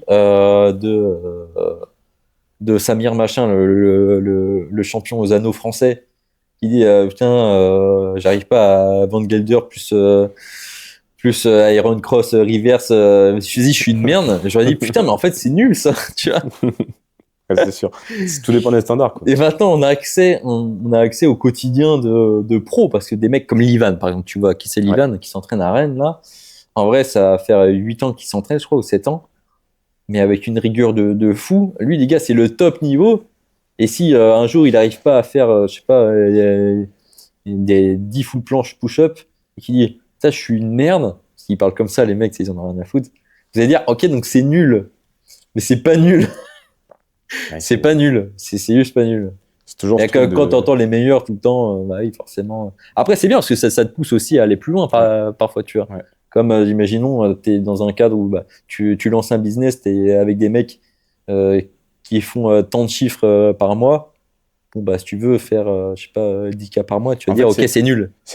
Mais du coup, tu peux toujours faire. T'as un autre point de référence qui va te permettre aussi de te booster. Mais il faut pas que ça décourage. Enfin, putain, c'est un entre-deux qu'il faut. Non, mais en fait, c'est la meilleure chose d'être entouré donc tout ce qu'on dit là, de voir les gens meilleurs sur les réseaux, comme tu as dit, d'être entouré des mecs qui font 3 fois ton salaire et tout. C'est la meilleure chose si tu t'en sers comme carburant, bah ouais. comme bon truc. Faut pas le voir en mode déprimé sur les bah ouais, mais faut justement t'en servir. C'est si pendant 5 ans, en fait, sur ton business, tu stagnes et tu vois des mecs en 5 ans, ils ont explosé. Mais si tu stagnes Et bah t'arrêtes sur ton business. Ouais. Bah, c'est possible. Moi, ça fait. J'ai lancé la marque il y a super longtemps. Ça a jamais décollé, tu vois. Ah, mais... Ça a jamais décollé. Ah ouais. Et t'as des mecs qui sont devenus millionnaires pendant ce temps-là, tu vois. Ouais. Mais il y a quand même des. Tu vois, on a fait du chemin, on a fait des trucs. Vas-y, je suis à des années-lumière en dessous certains, tu vois. Donc là, je pourrais me dire, c'est pas pour moi, tu vois. Ah non, bah oui, mais non. Parce que moi de l'extérieur, je me dis, il a une évolution de fou. Enfin, pas une évolution de fou, mais je veux dire, Ouais, de ton point de vue. Il a un parcours de fou, tu vois. Genre là, t'es pas bien dans le sens où t'es pas la marque numéro 1 dans le monde. Non. Et tu fais les choses, tu vois. T'avances un peu mais tous les jours. C'est pas assez. Bah, c'est pas assez. Mais ça, c'est bien de se dire ça. Il faut pas que ça te. En fait, c'est bien de se dire ça si tu continues de travailler. Il faut pas se dire ça et du coup arrêter. Toi, t'as la bonne mentale parce que tu te dis ça et tu continues. Je pourrais arrêter. Hein. Ah, mais mec, arrête pas. Ouais, on peut parler un peu plus business si tu veux. Non, mais arrête pas, gros. Mais il y a quelques mois, je m'étais dit, si en 2023, donc l'année dernière, si en 2023, je fais pas un mois à tant de chiffres, tu veux pas dire les chiffres qui étaient de 10K, si je fais pas un mois à 10K, j'arrête. Ça sert à rien, ça prend pas. Ok. Donc, et même, je me rappelle mon meilleur pote qui me dit, même si tu fais 8K, t'arrêtes. Et là, je réfléchis, je serais pas très loin, mais en vrai, c'est pas 10K, tu vois. Il faut que ça pète à un moment, tu vois. Bon, on a fait 8K6, donc ça, c'est cool. Et j'ai quand même continué. Surtout parce que maintenant, on est 2 à bosser, et du coup, bah, je me suis projeté, en fait, quand même. Ok. Mais si, j'aurais pu arrêter. Ça t'est beaucoup passé par l'esprit d'arrêter. Ah là, t'en as marre? Non, j'en avais marre. Là, ça va. Ok. Ouais. Ouais, il y a des trucs bien, des trucs pas bien. Mais ouais, des fois, c'est chiant. Ouais. Et qu'est-ce qui te saoulait? Bah. Ça. Faut vendre beaucoup. Parce que. Le stress, le ouais, en fait, le stress de pas avoir. En fait, juste. Ça fait quand même longtemps que je bosse sur la marque, tu vois. Puis, vas-y, j'en vis pas bien, tu vois. Donc, ça me fait chier, tu vois. Là, sur les 8K, 8K6, là, où t'as fait, toi, t'as investi combien derrière? La moitié? Ah, ce que j'ai mis, tu veux dire ce que j'ai mis dans ma poche ou comment ça, ce que j'ai investi? Je veux dire, parce que là, les mecs qui nous entendent, ils peuvent se dire, 8K, mais il est fou, lui, pourquoi il se plaint et tout. Mais moi, ah oui, donc là, je parle de chiffre d'affaires. Ouais, voilà. Nous, avec la marque, on marge à peu près aux alentours de 50%. Enfin, faut Ouais, voir donc après. tu mets la moitié. Donc on pourrait se dire, je mets les 4K dans ma poche. Non, c'est faux. Déjà, le lancement, je sais plus combien il m'a coûté. Il faudrait que je ressorte les budgets. Si je crois, le lancement, il m'a coûté 1000 euros entre faire des protos de vêtements, les envoyer, faire du contenu, payer des shootings photos. Mais ça, c'est pour plusieurs produits qui se vendent encore maintenant. Donc, c'est pas 1000 euros pour gagner 8000 en fait. C'est 1000 euros pour gagner ensuite 10, 15, 20 000 sur les prochains mois. Donc, c'est quand même cool, tu vois. Mais sinon, je sais pas, en fait, je sais même pas combien j'ai pris moi pour vivre. Mais de toute façon, j'ai rien acheté. J'aurais pu me racheter une voiture, j'ai pas acheté de voiture. Je suis piéton. Du coup, je crois que j'ai pris un peu pour moi pour payer l'appart, payer la bouffe et tout. Et sinon, j'ai réinvesti. Tu as investi dedans. J'ai investi dans plusieurs trucs. Donc, pour parler plus vêtements, donc ce qu'on vend dans des prototypes, pour tester d'autres modèles par la suite. Donc, dites-vous que des prototypes, il y a plus de 50% où en fait, on va jamais les faire. Donc, tu achètes des trucs. Bon, je les porte de temps en temps. Il y a des trucs. J'ai un gros carton super lourd et qui écrit prototype dessus. Et ces trucs, tu vas jamais. Il y a des trucs, voilà. Tu vas jamais les vendre, ça? Même pas peut-être un. Non, il y a des trucs, mais il y a de tout. Hein. Il y a de tout. Genre, quand j'ai voulu faire les casquettes, il y a 5 casquettes différentes. On a choisi celle-ci. Enfin, on a plein de trucs comme ça, tu vois. Et tu comptes pas faire des trucs genre un jour tu fais gagner ou des hors-série Je sais pas. Quand il y en aura vraiment beaucoup, ouais, mais là, je sais pas. Donc, on investit là-dedans. On investit aussi dans les athlètes. Donc, par exemple, il y avait la compétition Beast of the Bar à Stockholm. Donc, nous, on sponsorise des athlètes, donc on paye des hébergements, on paye des billets d'avion, on y va aussi là-bas pour créer du contenu, donc on paye tout ça. Donc, finalement, au bout d'un week-end, t'as 1000 balles qui est parti, tu vois. Ça peut partir très très vite, hein, on s'en rend pas compte, mais c'est sûr. très bien de budgétiser, budgétiser, parce que ça part très très vite. Donc, en fait, on investit dans tout ça, en fait. Ok. Là, vous êtes 2 du coup? Là, on est 2 à plein temps, ouais, dans les WA. Et donc, ouais, tu disais que t'avais cette peur un peu de pas vendre tout ça. Est-ce que t'avais déjà réussi à identifier les problèmes majeurs de... Pourquoi ça vendait pas? Ouais, pourquoi ça vendait pas? Ouais, je trouve, ça en c'était fait, quand? Après Morlaix, là, du coup. Bah oui, forcément après Morlaix. Ah oui, non, là, je te parle de Stan de l'année dernière. Là. Ça, c'est l'année dernière? Ouais. Okay. Non, mais en fait, là, je me suis fait chier pendant des années. En fait, je sais pas comment marcher une marque de vêtements. Ok. Et tous les gens avec qui je parlais business et montais des business, personne n'avait une marque de vêtements ou vendait des trucs. C'était que des agences ou des commerces ou des trucs comme ça. Enfin, non, même pas des commerces. C'était, ouais, mon meilleur pote, il a une agence, tu vois. Du coup, c'était ça mes points de référence. Ce sont des agences, donc des gens qui vendent des services. Donc nous, c'est pas du tout ça. Nous, on vend de la SAP. Les différents... Je confondais un peu tous les business models. Et en vrai, en fait, déjà vendre des SAP, c'est le pire business. Je conseille pas de faire ça, les gars. C'est du temps et de l'argent pour pas grand chose. Sauf quand c'est lancé. Quand c'est lancé, c'est cool. Mais putain, qu'est-ce que c'est long. Du coup, en fait, je faisais mal les choses. Parce que je regardais comment fonctionnait une marque de vêtements. Et pour moi, faire une marque de vêtements, c'était, ok, donc je dessine mes vêtements que je veux. J'envoie une fiche technique à un fabricant. Les fabricants sont où? Les moins chers et les plus ceux qui travaillent le mieux. Avant, c'était plus Chine. Maintenant, t'as Portugal et tout, tu vois.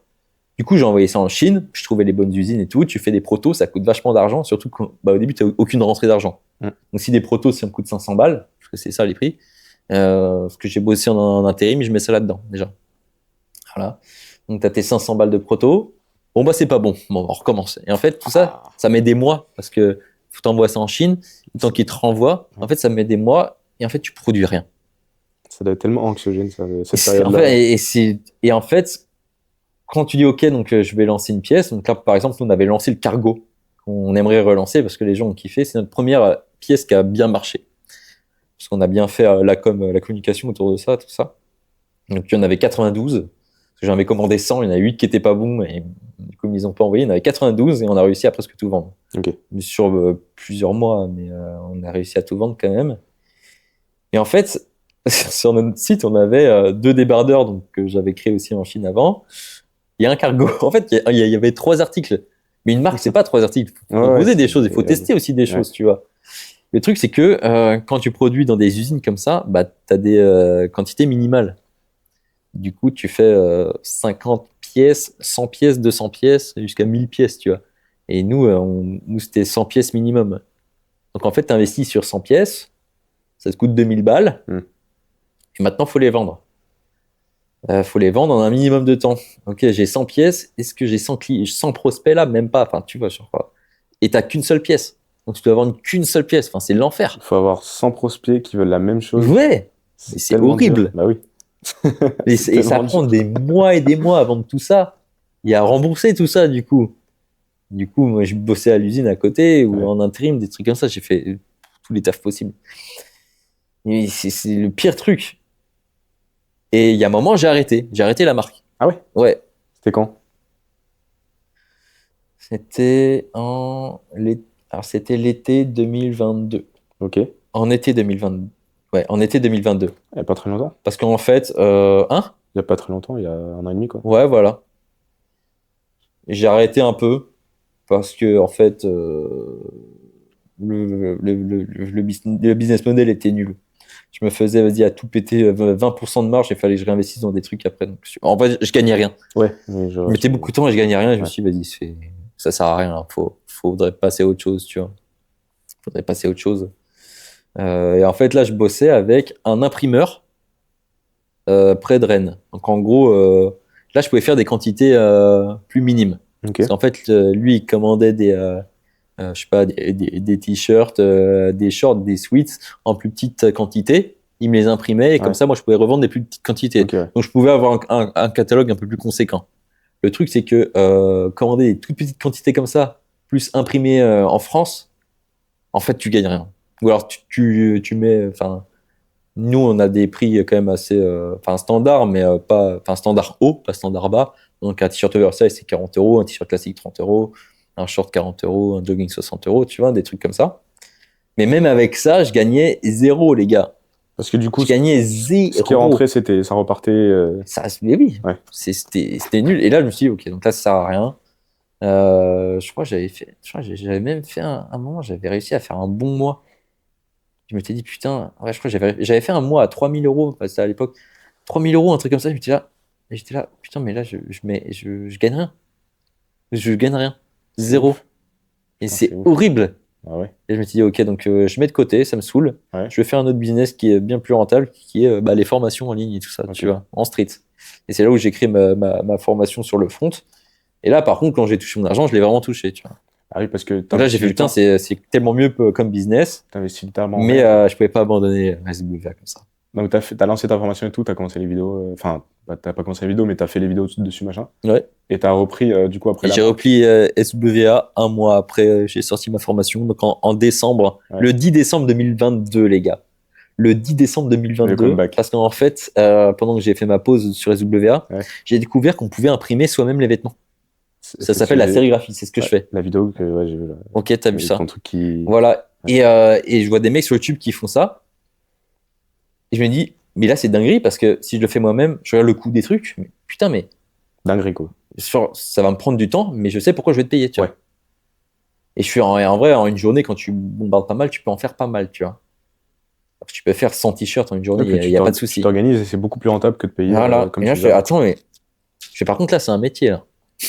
Il y a carrément des CAP sérigraphie, les gars, faut vous dire. Hein. Ah ouais. Ouais. C'est comme si je me disais, vas-y, il faut que je me mette à la plomberie pour, tu vois. Ouais, c'est un métier, tu vois. Et là, je me suis putain, j'ai envie de reprendre les WA. En vrai, ça pourrait faire un bon storytelling déjà. Parce que les gars, ils vont dire, putain, Matt, en vrai, il apprend un nouveau métier pour ça. Donc, on va le soutenir, on va acheter et tout ça. Et je fais, là, par contre, je pourrais, et là, je vois que je pourrais augmenter mes marges et tout ça. Je trouve des nouveaux fournisseurs et tout ça. Avec des prix, genre c'est pas les prix les plus bas, mais je me dis putain, je peux quand même m'en sortir avec eux parce que je peux commander les quantités que je veux. Ok. Je fais putain, mais c'est trop bien, c'est-à-dire que là je peux lancer un t-shirt. Si ça marche pas trop, que j'en vends que 10, et je vends les 10 et puis en fait je perds pas d'argent. Ok, ouais. Je dis, mais putain, mais le truc est magique, mais en fait j'aurais dû faire ça dès le début. Mais quand j'ai découvert ça, j'étais tout fou. J'aurais découvert ça en 2018. Là, la marque elle serait tellement plus haut parce que on aurait pu proposer plus de choses. Plus vite et tout. Plus vite. On aurait pu sortir genre un nouveau modèle de t-shirt par mois, bam, bam, bam, bam, bam. Des trucs qui marchent pas, des trucs qui marchent. Après, tu sais ce qui marche, tu bombardes les trucs qui marchent. On aurait fait bien plus d'argent. Enfin, oh là là. Et en fait, je découvre ça. Je suis c'est quoi, je le fais. j'apprends ce truc-là. Pour Noël, je m'achète les machines et tout. Je savais pas du tout faire ça. J'ai investi, je sais pas, j'ai dû investir genre 1 000 euros dans toutes les machines, tout ça. J'ai vu qu'il y avait même pas de formation sur la sérigraphie. Du coup, je me suis formé tout seul avec les mecs sur YouTube. Même les mecs sur YouTube, ils proposaient pas de formation de sérigraphie. Moi, une formation, je sais pas, elle aurait été même à, je sais pas, à 200, 300 balles. Je pense que j'aurais pris pour aller plus vite. Ouais, voilà, tu gagnes du temps et tout. Je sais personne. Après, j'ai rencontré un mec sur Rennes qui fait ça, qui a son atelier de sérigraphie. Big up à Thomas. Maintenant, je bosse avec lui des fois, tout ça. Ok. Donc lui, je suis allé le voir aussi pour lui poser des questions. Il m'a aiguillé un petit peu. Et le 10 décembre 2022, je relance une collection hiver en full précommande. J'avais 0 prototype, je savais pas faire de sérigraphie, j'avais toujours pas de matos. Je sors juste des mock-ups sur le site et sur Insta. Donc en gros, je télécharge des fichiers PNG de vêtements où je mets les designs dessus, les logos dessus. C'était même pas les mêmes. Il y a des trucs que j'avais déjà fait, donc ça va. Et il y avait aussi des nouveaux trucs. Et je propose ça. Pas de prototype, je savais pas comment imprimer. Let's go, on part là-dessus. Donc gros coup de poker là, parce que tu savais pas quand ça rendait. Je me dis, si j'ai 2 ventes, bon, je sais que là, ça sert à rien. Et là, je crois que je fais 1 mois de précommande. Donc là, tu parles d'un truc, c'était il y a 1 an et quelques. Hein. C'était 1 an, tu vois. Et avec l'argent que je fais, j'investis dans le matos. Et là, je m'entraîne. Ça marche. Cette première précommande, elle marche bien du coup. Je sais plus combien on fait. Ouais, pour redémarrer, c'était cool. On a fait tout. Je sais pas, genre 4K, un truc comme ça. Ça te remet un peu en confiance, quoi. 4 000 euros, ouais, tu dis ok, donc c'est un projet qui peut plaire. Et puis là, ok, donc là, je sais que je marge et ça va me faire plaisir. Tu vois. Donc, le truc que j'avais vu, c'est qu'en fait, la sérigraphie, c'est compliqué à faire au début. Et je me suis entraîné. Il y a eu beaucoup de pertes en vêtements. Ça, je m'en veux un peu, mais bon, faut bien apprendre à un moment. Ouais, bah oui, c'est sûr. Et je m'entraînais, je me rappelle, chez ma mère dans son garage. Je faisais ça jusqu'à minuit le soir. J'arrivais pas, je comprenais rien des fois, pourquoi ça faisait ci, pourquoi ça faisait ça. C'est très technique, c'est un métier en fait. Et j'ai appris ce métier-là. Et puis au début, j'ai expédié les premières commandes, tout ça. Et puis ça a continué. Mais j'avais quand même un autre taf à côté. Après, j'étais coach en électrostimulation. Donc, j'étais pas à 100% sur la marque. Donc, je sortais pas beaucoup de nouvelles pièces. Mais ça partait au fur et à mesure. C'était quoi ce moment-là? T-shirt, sweat Ouais, des trucs classiques. Les basiques, quoi. Les trucs classiques. Et là, cet été, j'ai ressorti une nouvelle collection, du coup, qui a plus ou moins bien marché aussi. Et en fait, je suis en full-time dessus, là, depuis novembre. Ok. Donc, il y a 3 mois. Et là, du coup, tu vis de ça depuis novembre. Ouais, c'est ça. Depuis novembre, du coup, là, vraiment, je m'étais dit, il faut qu'on sorte une collection de baisers. Et puis, c'est là où on a fait le plus de chiffres. Et là, je me suis dit, ok, donc ça plaît et je pense qu'on peut faire mieux. Et puis, voilà. Après, là, je parle de chiffres et tout, mais SWA, c'est bien plus que ça que de vendre des fringues. Hein. C'est pas... Ah non, mais oui. Mais c'est ça qui permet de financer tout ce qu'on fait. Ah oui, donc, tous les événements qu'on fait, tu l'as bien expliqué. Et aider les athlètes à partir en compétition, tout ça, en fait, c'est grâce aux commandes. Ouais. Justement, les compètes, ça se passe comment dans l'organisation? Il y en a fait combien avec la marque? Et quel impact ça a eu? Ça, c'est dinguerie, ça. Encore ce matin, justement, on bossait dessus. On bosse sur la 3e édition. Donc, en gros, un de mes rêves, et depuis longtemps, c'était de créer ma propre compétition. Okay. Je me suis dit, vu que j'ai ma marque SWA, on va faire la SWA Cup, tu vois. C'est logique. C'est un bon... Comme ça crée une vraie marque, on peut vendre aussi sur place, machin, tu vois. Ça rejoint ce qu'on disait tout à l'heure, ce truc d'histoire, tu vois, de la marque. Ouais, carrément. On a plein de trucs. Là, on a le podcast aussi, tu vois, le SWA podcast. Franchement, on a plein de trucs, et plus tard, il y aura d'autres trucs aussi. Je parle de l'event un peu? Ouais. Genre, ça faisait longtemps que je voulais faire ça. Puis, tu sais, il y a eu le Covid et tout, donc on n'a pas pu faire trop d'événements. C'était galère. Ouais. Donc, j'ai fait ma première édition il y a un peu plus d'1 an, en octobre 2022, du coup. 2023. Non, 2022. Octobre 2022, je fais ma première édition dans une salle de sport un peu pétée. On a entre 300 et 400 personnes qui sont venues. Ouais. Okay, pour une compète internationale. Il y a un Israélien qui était là. Il y a eu Youssef et Ismaël qui sont marocains qui étaient là. Itivai qui vient de Tahiti. On a Yerecha qui vient de la Réunion. T'avais quand même une grosse... c'est pas commun le mot, mais je veux dire des gros contacts, en vrai. Parce que tu fais ça, et pour les athlètes? Ouais, genre... mais moi, je connais tout le monde. Mec, c'est ouf. C'est parce que je suis vieux. Oui, voilà. Comme t'es vieux dans le game, ça, Ouais, en vrai, je connais. ça a du bien aider, tous. ça. Ouais. Bah oui, ça c'est plus simple. Tu fais une compète, t'as 300 personnes et t'as des mecs. Bah, c'est même pour ça, pour le podcast, je peux avoir aussi. Ouais, c'est vrai. Tu vois, n'importe quel athlète. C'est cool. Et parce que je suis vieux. J'ai commencé le street, ils me regardaient, et maintenant ils sont 1000 fois plus forts que moi, c'est incroyable. C'est ouf. Du coup, on a fait ça, ouais, et puis j'ai fait ma deuxième édition 6 mois après. Donc là, dans une plus grosse salle. Voilà. En plus, c'était une qualification française pour un championnat du monde. Donc c'est trop bien. Ah ouais, t'avais réussi à organiser le fait de. Ouais. C'est lourd, ça. Tu veux que je détaille plus là-dessus? Ouais, vas-y, pas de soucis. Là, je bois un coup, parce que là, je fais que parler, j'ai l'impression de. Ouais, j'imagine. En fait, il y a trop de trucs à dire. Ah mec, t'inquiète pas, on est largement. Le truc, c'est que c'est vachement niché, en fait. On large bien. C'est que c'est. Ouais, mais franchement, c'est C'est. intéressant. Moi, je sais que j'ai des potes qui sont pas street et tout, et quand il y a des podcasts de street, ça intéresse Ok. parce que ça rejoint quand même le business et tout. Et bah, on parle de l'histoire, ça. Donc... Bah, c'est vachement niché, hein, ce que je veux dire. C'est vraiment dans Street Workout Freestyle. Mais en fait, on a une compétition qui se déroule en juin à Madrid. Enfin, bon, je sais plus quand c'était. Enfin, ouais. Ça s'appelle la SWUB. SWUB, Street Workout Ultimate Battle. Okay. Et c'est une compétition qui a fait des millions de vues sur YouTube et Instagram, en fait. Et pendant le Covid, ils ont arrêté pendant pas mal d'années. Ils n'ont pas pu faire. Et du coup, ils ont voulu faire. Ils ont redémarré donc, leur 4e édition. Donc, ça, c'était en 2022, à Madrid. Et du coup, c'est des athlètes qui ont repris ça. Du coup, l'organisation est plutôt pas mal, même s'il y a plein de trucs à améliorer. Et c'est une des plus grosses compétitions du monde, parce que c'est là où il y a le plus haut niveau, tu vois. Donc là, je parle de Street Workout Freestyle. Hein. Ouais. Et en fait,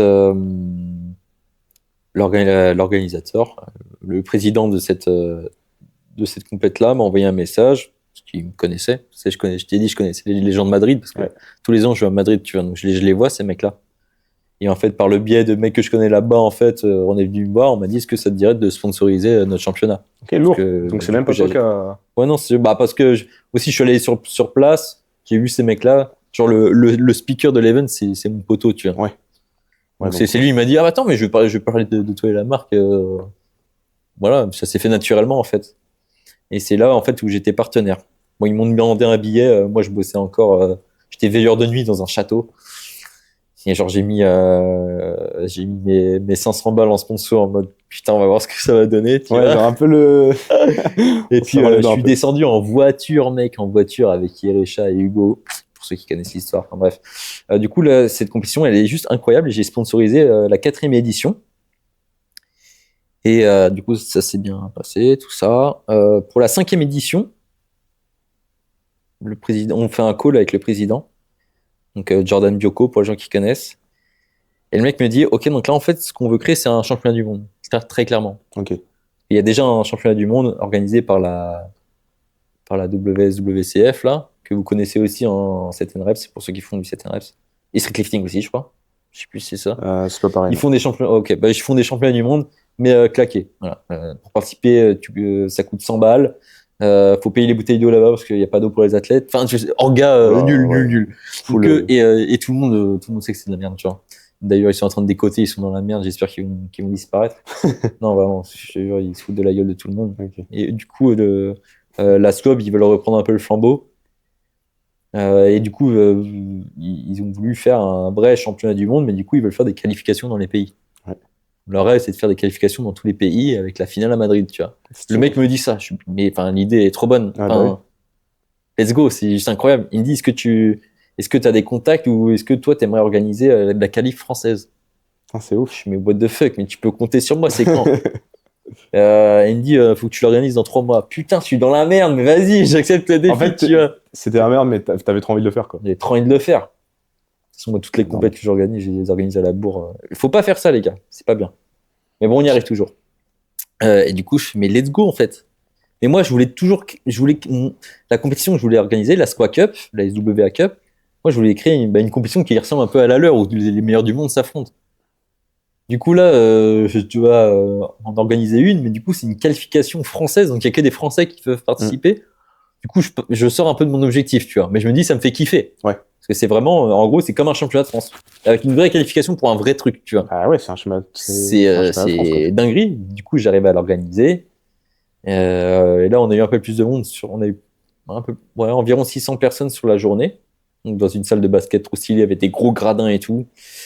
Tout ça en live en plus. Vous pouvez retrouver sur YouTube. Vous mettez Swag Up, vous avez tout.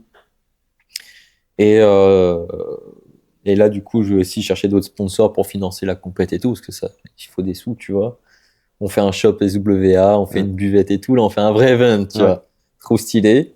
Et du coup, les 3 premiers sont partis à la SWAB à Madrid. Du coup, je les ai accompagnés, on est allés ensemble là-bas. Et j'ai encore sponsorisé une nouvelle fois la SWAB. Et ouais, d'ailleurs, les 500 €, ça avait donné quoi? En gros, quand tu investis comme ça sur des compètes, tu investis sur le long terme, sur une image, en fait. T'as pas de retour sur investissement direct. Donc tu dis, vas-y, comme ça, on est là-bas et tout. Et là, cette année, du coup, on organise encore, normalement, je devrais refaire un call avec eux parce que j'ai pas de nouvelles. Donc ça se trouve, je suis en train de me casser le cul pour rien. Ouais. Mais en vrai, non, je dois bien organiser Enfin, je leur avais dit la date. J'espère, d'ailleurs, faut que je regarde. Mais je leur avais dit la date. Parce que la date est fixée, du coup. Et du coup, on organise pour la dernière fois, j'espère, parce que moi, c'est pas l'objectif que je veux faire, c'est pas un championnat de France. Surtout que maintenant, en fait, on vient d'avoir une vraie fédé de street workout freestyle en France qui pourrait justement faire un vrai championnat. Ils vont faire un vrai championnat de France, mais justement, le podium pourrait partir à ce championnat du monde. Ah ouais, parce que là, cette année, il va y avoir ta compète qui fait qualif. Ouais. Il va y avoir un vrai championnat de France. Ouais, mais en septembre. Ah, donc, et nous, vu que la compète, elle est en juin, en gros, alors là, je dis n'importe quoi, je préfère même pas dire, mais on pourrait envisager. Je dis pas que c'est vrai, parce que les gens vont dire sinon, du coup, ça va être comme ça. Non, c'est pas comme ça. Il y a rien qui a été signé, mais ça serait cool. Moi, je dis, ça serait cool que la Fédé prenne le relais sur cette compète. Ouais, c'est sûr. Parce que la SCOB commence à être justement un gros championnat du monde. Tu vois, là, il y a une semaine, ils étaient en train de faire l'étape qualificative en Inde. C'est ouf. Ah, mais oui, mais là, il y a eu la compète, ils ont fait street, tout ça, ils ont fait tout. Ils ont fait street lifting? Bah, si c'est la même compète, enfin, si c'est le même endroit, je pense. Ouais. Bar Wars, un truc comme ça, je sais plus quoi. Un truc jaune avec il y a eu tous les trucs. Ok, ils ont organisé ça là-bas, du coup. Qualificatif pour la SWAB, ouais. Bah oui, c'est vrai que la Fédé française, elle devrait faire. Du coup, maintenant qu'on en a une, une sérieuse. C'est logique. Parce que toi, ta compète, tu veux qu'elle soit internationale. Moi, en fait, je veux faire autre chose. Moi, je veux créer une ligue internationale. C'est pas un championnat du monde que je veux faire, c'est différent. Genre. Moi, c'est l'UFC du street, si tu veux. Genre avec un genre de classement, des. Ouais, mec, c'est stylé.